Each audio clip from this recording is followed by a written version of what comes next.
Hello friends, आज के इस वीडियो में हम लोग लेकर आए हैं क्लास 10th वालों के लिए साइंस विज्ञान का दोस्तों प्रीवियस ईयर्स लास्ट 10 सालों का, जहां पर हम लोगों ने बात किया था 2011 और 2012 के प्रश्न को। आज हम लोग देखने वाले हैं 2013 के बोर्ड परीक्षा में जितने भी प्रश्न पूछे गए हैं दोस्तों, एक एक करके हम लोग यहाँ पे सोल्यूशन करने वाले हैं। ठीक है, तो वीडियो को शुरू से लेकर अंत तक जरूर देखिएगा।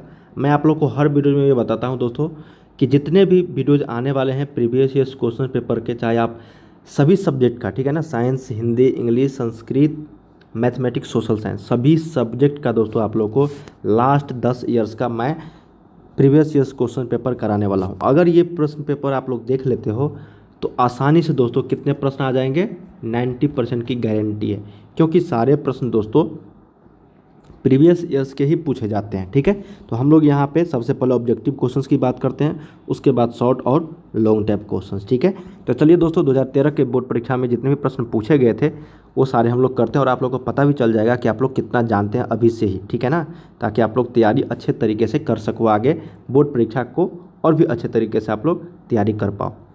तो वीडियो को लाइक ज़रूर कर लीजिएगा दोस्तों। जितने भी छात्र चैनल को सब्सक्राइब नहीं किया तो कर लीजिएगा, ताकि इसी तरीके से हम लोग जैसी न्यू वीडियोज़ लेकर आऊँगा नोटिफिकेशन आपको मिल जाया करेगी। चलिए बहुविकल्पीय प्रश्न हम लोग यहाँ पे देखते हैं।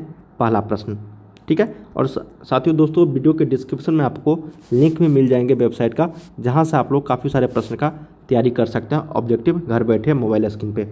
ठीक है, समान निर्देश दिए गए हैं कि प्रत्येक प्रश्न 1 अंक का है।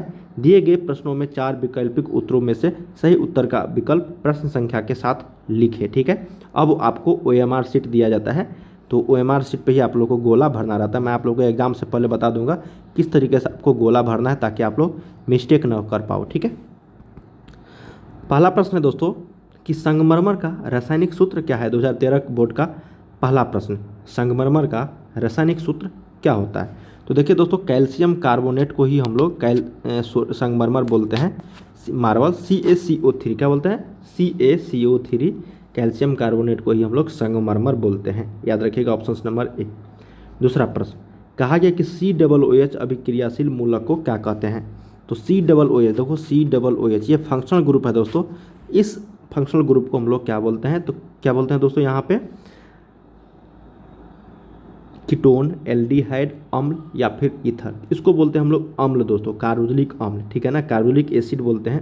तो सही उत्तर यहाँ पे 2 का C हो जाएगा। जब भी आप लोग को COOH अभिक्रियामूलक देखने को मिले लास्ट में, तो ये सारे अम्ल होंगे। ठीक है, अगला प्रश्न कि प्रकाश संश्लेषण क्रिया में ऑक्सीजन बाहर निकलता है किससे। तो देखिए दोस्तों, प्रकाश संश्लेषण क्रिया में ऑक्सीजन जो बाहर निकलता है वो CO2 से निकलता है। किससे निकलता है दोस्तों, जल से निकलता है, जल से, CO2 से नहीं, जल से। क्योंकि प्रकाश संश्लेषण क्रिया में पौधे जो है जड़ से जल और खनिज लवण लेते हैं। ठीक है ना, तो जल से जैसे H2O आया दोस्तों, तो H2O में O जो है ऑक्सीजन बाहर निकलता है, किससे, जल से। ठीक है, और कार्बन डाइऑक्साइड से नहीं, जल से निकलता है। तो ऑप्शन नंबर यहाँ पे ए सही हो जाएगी। अगला प्रश्न है कि मैग्नीशियम पाया जाता है। तो मैग्नीशियम जो पाया जाता है दोस्तों, Mg, जिसका शॉर्ट रूप है, सिंबल है मैग्नीशियम, क्लोरोफिल में, RBC में, वर्णी लवक में या फिर WBC में। तो देखिए मैग्नीशियम जो पाया जाता है वो क्लोरोफिल में पाया जाता है। ऑप्शन नंबर ए सही हो जाएगी। चलिए अगला प्रश्न देखते हैं हम लोग दोस्तों यहाँ पे।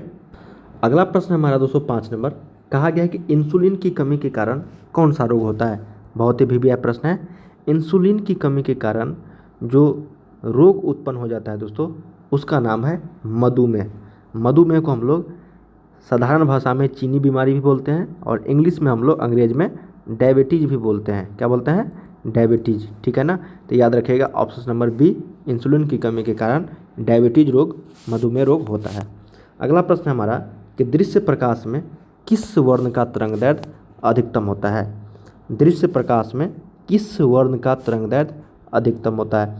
तो देखिए श्वेत प्रकाश में जब प्रिज्म पे प्रकाश, यहाँ पे लाइट दिया जाता है दोस्तों, है ना, तो सबसे ऊपर आपको लाल रहता है और सबसे नीचे आपका बैंगनी रहता है।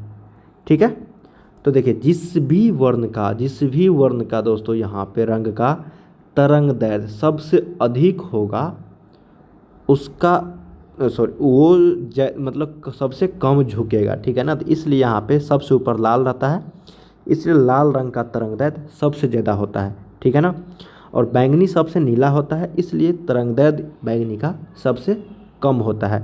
ठीक है, तो याद रखिएगा, ये प्रश्न पूछा जाता है कई बार। तो किस वर्ण का तरंगदैर्ध्य सबसे अधिक होगा वेवलेंथ? तो रेड का। ठीक है ना, क्योंकि सबसे ऊपर रेड होता है और सबसे नीचे क्या होता है आपका वायलेट। ठीक है ना, वायलेट मतलब बैंगनी, सबसे कम तरंगदैर्ध्य होता है। अगला प्रश्न हमारा है कि विद्युत शक्ति का SI मात्रक क्या है? तो देखिए दोस्तों, विद्युत पावर का, इलेक्ट्रिक पावर का, ठीक है ना, SI यूनिट जो होता है आपका वो होता है दोस्तों वाट। क्या होता है? वाट। ठीक है, ऑप्शन नंबर यहाँ पे बी आपका करेक्ट हो जाएगा। अगला है कि विद्युत बल्ब का तंतु बना होता है, तो टंगस्टन का होता है तंतु दोस्तों, फिलामेंट याद रखिएगा टंगस्टन का। ठीक है, अगला है हमारा कि नाभिकीय ऊर्जा प्राप्त करने हेतु आवश्यक है। तो नाभिकीय ऊर्जा प्राप्त करने हेतु जो आवश्यक है दोस्तों वो है आपका यूरेनियम। क्या है दोस्तों? आपका यूरेनियम। ऑप्शन नंबर यहाँ पे सी करेक्ट हो जाएगी। अगला है हमारा कि ग्लोबल वार्मिंग के लिए उत्तरदायी गैस कौन सा है? तो ग्लोबल वार्मिंग के लिए दोस्तों उत्तरदायी गैस जो है वो आपका यहाँ पे सही उत्तर जो हो जाएगा वो CO2 हो जाएगा, CO2 गैस। ठीक है, कार्बन डाइऑक्साइड ग्लोबल वार्मिंग के लिए काफ़ी ज़्यादा उत्तरदायी होती है। अगला है हमारा कि लिटमस विलियन बैंगनी रंजक होता है जो निम्न में किससे निकाला जाता है? लाइकेन, लाल पत्ता गोभी, हल्दी या फिर पेटूनिया फूल। तो देखिए दोस्तों, लिटमस विलियन बैंगनी रंजक जो होता है वो निकाला जाता है आपका किससे? पूछा हुआ प्रश्न है लाइकेन से। ठीक है ना, कभी कभी ये प्रश्न देखने को मिलेंगे आप सभी के एग्जाम्स में। ठीक है ना, लिटमस विलियन बैंगनी रंजक जो होता है वो किससे निकलता है दोस्तों? तो लाइकेन से। अगला है हमारा 12 नंबर कि जब सोडियम हाइड्रोक्साइड जिंक से अभिक्रिया करता है तो कौन सा उत्पाद बनता है? जब सोडियम हाइड्रोक्साइड जिंक से अभिक्रिया करता है तो कौन सा उत्पाद बनता है, यही प्रश्न पूछा गया है। वो बनता है दोस्तों Na2ZnO2 + H2। ठीक है, ऑप्शन नंबर यहाँ पे डी करेक्ट हो जाएगी। अगला है हमारा कि किसी भी उदासीन विलयन का, देखिए जब भी उदासीन विलयन आ जाए तो pH मान उसका क्या होगा? 7, 0 नहीं होगा, 7 होगा। जैसे जल का pH मान होता है। ठीक है ना, जो उदासीन होता है उसका कोई टेस्ट नहीं होती है। अगला है कि बेकिंग सोडा का रासायनिक सूत्र क्या है? तो बेकिंग सोडा का दोस्तों रासायनिक सूत्र जो हो जाएगा, 4 ऑप्शंस दिए गए हैं, NaHCO3, Na2CO3, NaOH या फिर KOH। देखिए एक होता है बेकिंग सोडा, ठीक है ना, और एक होता है खाने का सोडा, ठीक है ना, धोवन सोडा। तो बेकिंग सोडा का जो रासायनिक सूत्र होता है दोस्तों वो होता है आपका यहाँ पे NaHCO3, जिसको हम लोग बोलते हैं सोडियम बाइकार्बोनेट। ठीक है, ऑप्शन नंबर ए हो जाएगा। अगला है हमारा दोस्तों कि एक्वारेंजिया मिश्रण में HCl एवं HNO3 का अनुपात होता है। बहुत ही वीवी है और जब भी पूछे जाएंगे डायरेक्ट पूछे जाते हैं, तो आप लोग अनुपात याद रखिएगा, 3:1 में होता है। क्या होता है? 3:1 में। द्विखंडन होता है, तो द्विखंडन जो होता है दोस्तों वो कहाँ होता है?